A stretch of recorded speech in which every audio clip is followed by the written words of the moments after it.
Hello everybody, welcome to another video. My name's Jamie and welcome to the channel. Today we're at Teesside Airport and we're going to be flying on Loganair on the Embraer 145 over to Belfast City.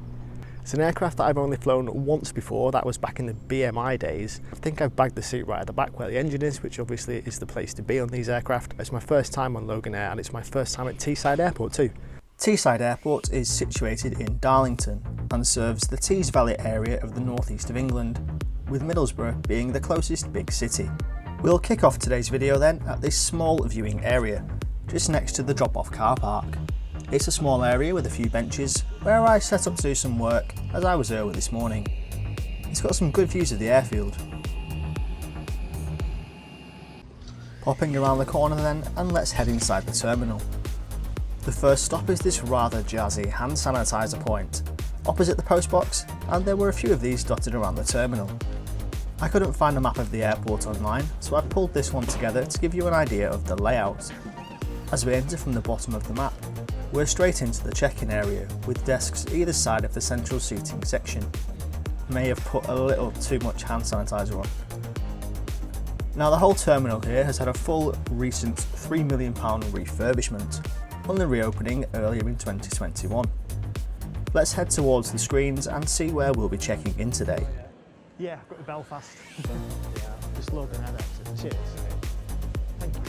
It appears it's gate 8 for us.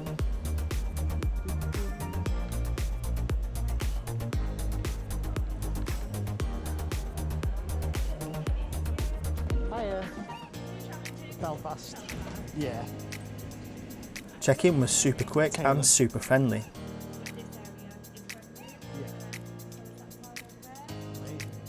Now let's have a quick look around before we go through security. Back to where we came in, there's a small cafe to the left, just past the information desk. And to the right, a small travel agents. Looking at the opposite check-in desks, there's slightly more space to queue, although they didn't look quite finished when I visited, as there were no screens to indicate what desk number they were or any flight info. Let's have a quick peek at arrivals, just up this corridor, and past the currency exchange on the left. So here's arrivals, through the door at the top. Not too much here, but a few stands for taxis and car hire. I'll head through security now and head airside. As part of the refurbishment, security had an upgrade, with 2 security lanes in total, both using the next gen in scanner technology. This means there's no need to take anything out of your bag, liquids or electronics, and you can bring a container of up to 2 litres of liquids through with you. Goodbye downing water bottles just before security. The staff were again amazingly friendly and excited to show off their new facilities. Of course, this being security though, I wasn't able to film, so you'll have to visit yourself. Walking along this corridor then, and you've got the transporter bar on the left, which we'll come back to a little bit later. There's what at school would be known as comfy seats on either side of the walkway, and then the only shop that was open was to the right, more of a WH Smith type newsagent store, but also selling clothes, homewares and Middlesbrough FC gear.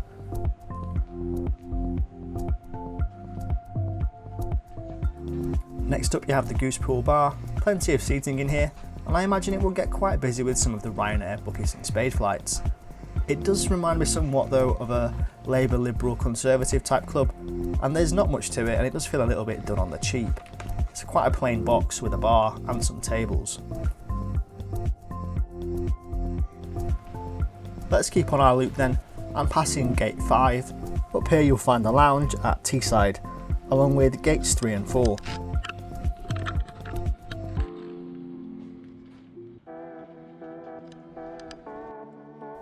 There's some more comfy seating as we make our way along the loop. Off to the left, where the blue hoarding is where you'll eventually find a duty-free store, which you'll exit security into to then make your way into the departure lounge. And here's gate 1, where we'll depart from later on.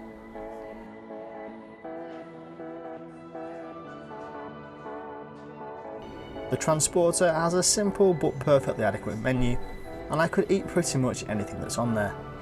I've bagged a good seat overlooking the airfield for breakfast, and to go with that, a sausage bap and a juice.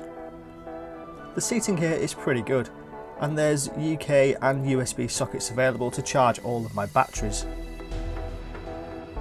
The Wi-Fi is good too, it was easy to connect to. Top tip though, if it doesn't connect on Safari, always try Chrome, it generally does on there. Wi-Fi was plenty fast enough to email, message and read the news. Here's my aircraft arriving from London City, where it's done its first rotation of the day. As mentioned, we're departing from Gate 1, which looks to be the largest or second largest gate at the airport. Before we get on board though, a huge shout out to my friends JLo and Diana, who let me crash at their place in Yarm the night before, enabling me to take this morning flight over to Belfast. Thanks for having me, and for providing the complimentary Uber service to the airport. 5 stars, would recommend. Hiya. Cheers. Boarding was on time, and I was first through the gate. Thank you. It's a short walk down the edge of the terminal, which by the way really does show its age from the outside. Here's our E145 then, a 20-year example delivered brand spanking new to BMI back in 2001. Loganair took delivery in 2019, shortly after BMI collapsed and Loganair took over many of the previously served routes. As you can see from the cabin, BMI blue is still the colour of the seats, them having not really changed much over the past 20 years. To get an idea of how low the ceiling is, I've brought the camera up to my eye level, and I'm around 5'10" or 1 metre and 77 centimetres. Here's my seat 18F, the double seat, right at the back. Let's sit down and get comfy and take a look at that engine.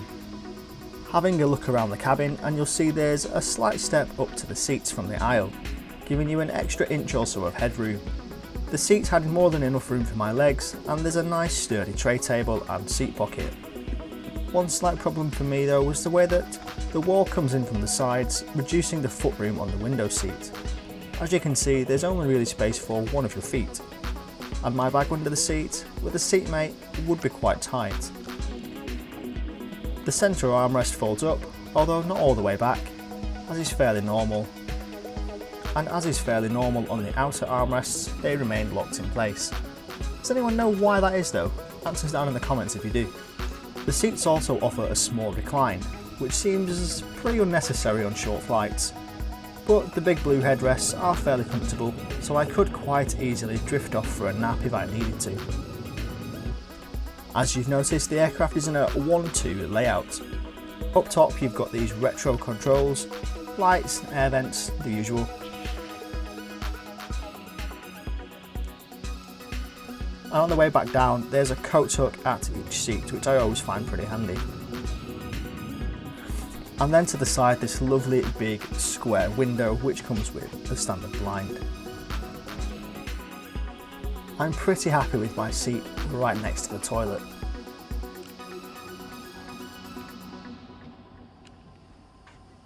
In that big seat pocket you'll find this small safety card, which is used on the 135 and the 145 aircraft.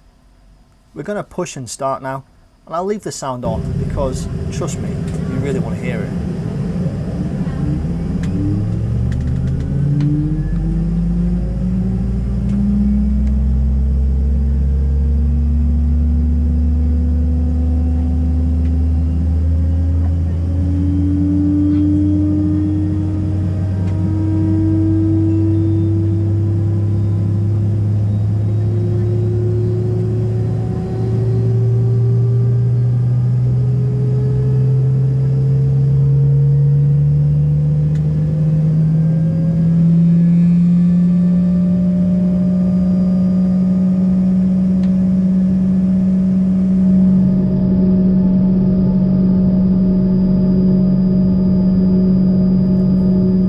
Pushback complete, we head to our takeoff point, which involves backtracking down the runway and lining up to take off on runway 23.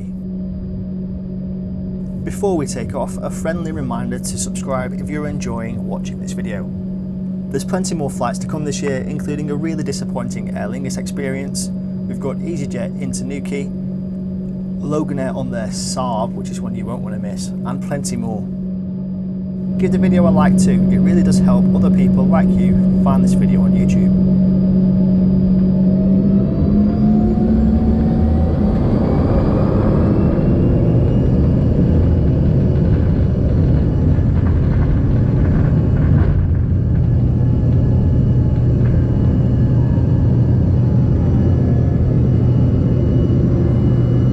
Today takes us straight out to the southwest before turning right and heading north-northwest, up over the Lake District, before easing west over the southern tips of Scotland and approaching Belfast from the east. We'll hit a top speed of 364 knots and a cruising altitude of 22,000 feet on this 40-minute hop over to Belfast. Now we're airborne, I'd like to reflect on Teesside Airport. Clearly, the airport has come on leaps and bounds since its refurbishment. It's a pleasant place to spend time before a flight, and the staff were all incredibly friendly and super happy and proud of their airport. Security was incredible, and I'm a huge fan of the latest scanner technology. The food too was just what I wanted at 9 AM. The bars seem plentiful for the size of the airport and the routes that it operates. However, here's a little bit that bothers me. As lovely as the airport is, I do worry that it's trying to be something that it can't be or doesn't need to be. The terminal as it's set up today is just what you want for a small, sub 100 seat aircraft, taking you to see family or friends on business, on a sub 2 hour flight say. There's probably enough seating and amenities for 2 to 3 small flights where you might get to the airport an hour before. I worry that say if there's 2 Ryanair 737s and a few smaller commuter flights, the terminal could get uncomfortably busy, especially with the compact gate areas. The other thing that I can't get out of my head is the material and the decor used for the refurb. It's very plain and it's quite a simple palette, and it does remind me something of a 6th form common room, rather than an aspiring international airport. Having said that though, Teesside doesn't need to be a Terminal 5 or a Terminal 2 like Manchester. It needs to be exactly what it's been refurbished to be. A small commuter airport for businesses and family, and in that sense I think it's maybe the best small regional airport in the UK. I certainly wouldn't hesitate to fly from there again. I really did enjoy it. As I mentioned earlier, we're in seat 18F today. If you're wondering why I chose the double side rather than the single seat, let me show you what the seat map looked like when I booked. As you can see, due to the pandemic, Loganair blocks the middle seat. I thought 2 seats were much better than 1, so I plucked for this one, and I only paid £6 to select this seat and £54 for the flight ticket. Hopefully you're enjoying the video. Do remember to give it a like and let me know in the comments what you thought of this flight. Would you be happy sat right at the back in the loudest part of the plane? If not, why wouldn't you? The seatbelt sign has just been switched off, so I think that's time for us to go and check out the loo. Not too far to go as it's just behind where I'm sitting. I quite like the layout and this big mirror. Loganair have added some wipes and there's the usual baby change just above the toilet.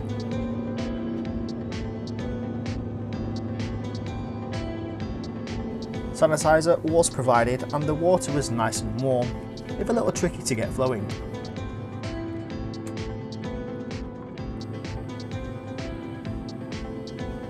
There's also facial tissues and some other bits in these cupboards. It's a big bathroom for a small plane. Returning to my seat, and you'll notice there's only overhead lockers down the double-seated side of the aircraft. Also note just how empty the flight is.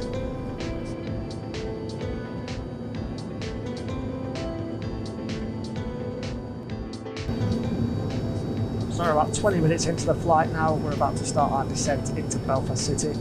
I'm having a great time.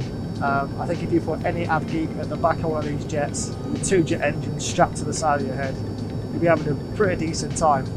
In terms of service on this Loganair flight, there isn't anything at the moment due to the pandemic.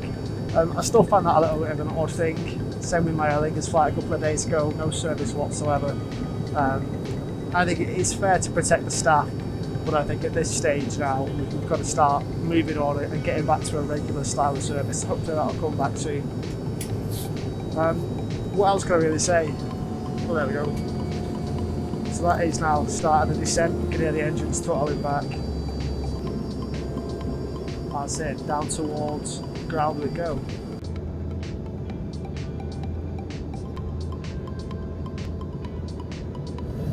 So a couple of interesting bits that you get when you're sat right in the back like I am. You can see there's a torch there, that's for the crew in an emergency. We've also got a cigarette tray there, an ashtray, which is a little bit unusual.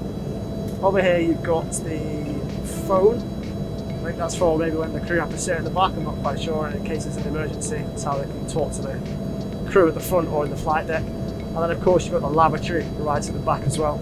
I hope you enjoyed the loo review. Very small lavatory. Would we call it quaint? Kind of lavatory for the quaint? I'm not quite sure. And down the bottom you've also got the oxygen masks over here. Oxygen tanks rather. A bottle down there too. And I think behind the seat here, there's a crew life vest somewhere. Maybe that's it down there. Something that I didn't notice is behind the seat next to me, and it's the crew seat that pulls out for takeoff and landing should there be enough passengers to warrant a two-person crew. That's the seatbelt sign on now. Let's buckle up and head down into Belfast.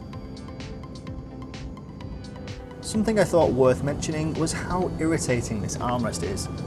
It's got some sort of rubber-like top, which my arm really loved to stick to, making it a little bit uncomfortable. On the approach now, and we're coming in today from the northeast, over Belfast Lock and landing on runway 22.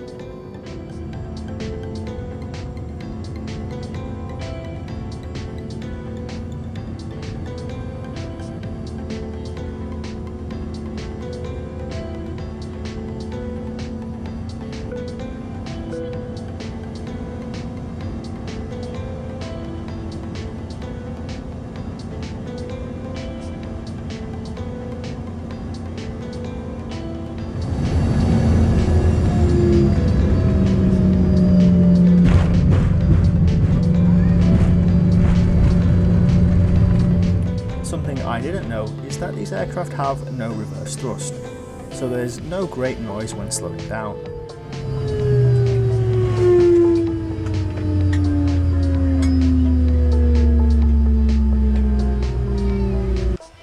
As usual, I'm last off the aircraft. Hopefully we'll get on board again soon. Thanks very much. Cheers. It's into the terminal, and strangely for Belfast City, we're routed through the international rather than domestic arrivals channel. No customs check for now though, but let's see how Brexit version 2 comes along.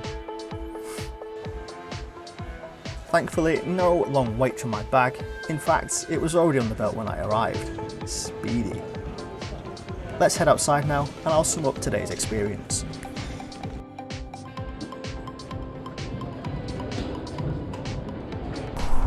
That's it, that's our flight on Loganair on the E145 over, back in Belfast City Airport now. What did you think of that? I had a brilliant time, as you can probably tell. It was fantastic. I'm not even going to comment about the service because it is what it is. You can't really complain when you're on a jet like that in 2021.